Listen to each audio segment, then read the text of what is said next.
Hello mga kapuso! Eto, first time kong makapag-fabricate o mag-handle ng isang Alaskan king crab. At eto nga, hindi lang isa, hindi lang dalawa, kundi pitong putahe yung nagawa natin sa isang king crab. At eto, kumpletong-kumpleto from soup. Meron tayo ditong Alaskan king crab tofu and mustard soup.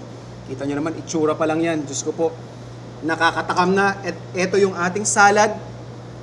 Tamang-tama yung contrast ng tamis ng ating mangga at saka yung tamis din ng king crab na laman. At ito, yung ating steamed Alaskan king crab in garlic, sotanghon, and of course, yung ating Alaskan king crab in supreme sauce. Pwede bang mawala yung ating fried rice?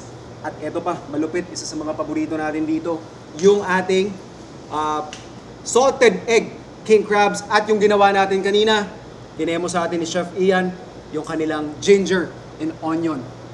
Eto, isa natin makikita nyo yung laman yan. Sulit na sulit. Sa isang piraso akala ko 5 lang yung magagawa natin pero hindi. Nakapitong putahe tayo. So kahit up to 10 to 12 persons actually, magkakaroon ng isang royal feast sa ating ingredient na to. And of course, dahil first time ko rin makakatikim, Iba. So alam natin yung sarap at linamnam ng ating alimango. Eto siguro, i-times 5 mo yung lasa.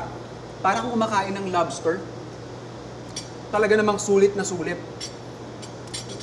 At saka, ang ganda dito, kahit anong putahe, kahit anong okasyon, bagay yung ating Alaskan king crab. Solid. Eto, marami-rami pa yung ating mumukbangin dito mga kapuso.